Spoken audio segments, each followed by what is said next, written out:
Hey everyone, it's Nate here, and let's hit up the solo for the Weezer song Say It Ain't So. Of course, on guitarfam.com we have the tab and jam track for you for this one, so go there, download it. While you're there, create your complimentary account. You'll be able to access the first module of all of our premium courses.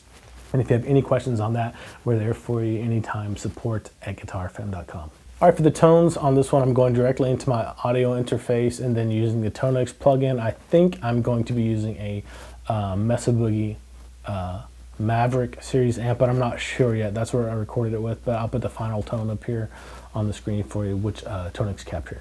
All right, I am down tuned a half step, E flat standard for this one, but I wrote the tab as if it were in the key of E, so you don't have to down tune your guitar if you don't want to, but if you want to play along to the original track or the jam track, you're gonna need to down tune to E flat to be in the same key.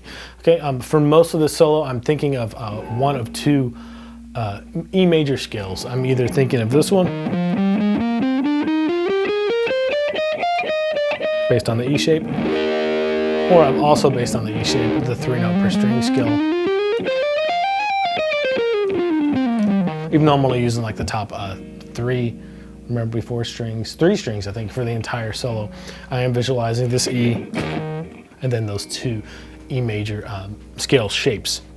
So it starts off on the 14th fret of the high E string, and I bend that up a whole step and let it back down. And I actually get that with my pinky because of what's coming next. This is when I'm using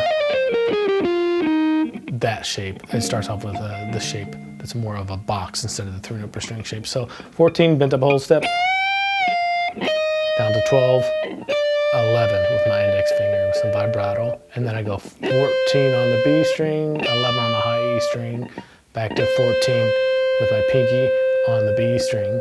So that whole first measure. And I would listen to this one a lot so you get the rhythm down in your head before actually trying to, memorize where the frets are, with the tab and everything. But then once you have the frets memorized, listen to it a lot to get the rhythm. That's what I would recommend doing. And so after you play that,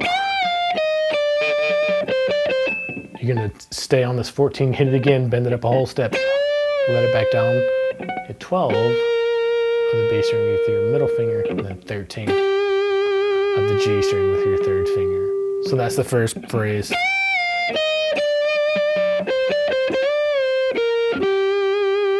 And the second phrase is almost the exact same as the first phrase, so you just play it again. Here's where it changes. Go to 14 of the B string again. With your pinky, use all my fingers to bend up, put some vibrato on it, let it down, and then hit 14 again and bend it up. So I'll play the first two phrases for you together so you can get a difference or feel for the difference between them. Here you go. 1, 2, 3, 4.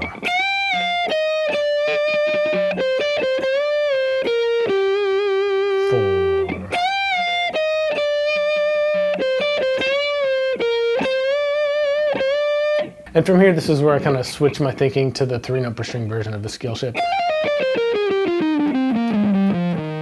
And the riff is 12, 14, hammer on, and then go over, that's of the B string, right? And then of the high string, 12, 16. And I believe that's hammered on too. And then you play a quick little triplet run here, go 14, hammer on to 16, pull off to 14, pull off to 12. So you have to work on that, really isolate it to get it down that fast. So one more time. And up to speed. And then you go to 16 of the B string. Then you kind of echo this riff, but this time you don't have the quick triplet run. You just go 12, 14 with the hammer on over to the high E string, 12, 16, 14, 12 with a pull off, and then end on 16. So the second time through this riff sounds like this. Okay, first time was this. Second time. And then do it one more time.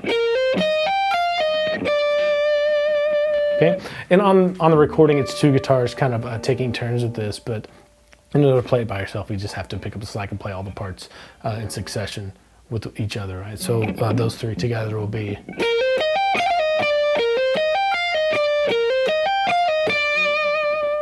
And from there, you go over to the 16th for the high string, like with my third finger, and bend it up and let it back down. And then 14, back to 16, and end on 17 of the B string. And let that hold that out for probably around 2 measures. He holds it out for a measure, and then starts adding some vibrato in for some nice sustain. So I'm gonna play the second half of this solo for you. 1, 2, 3, 4.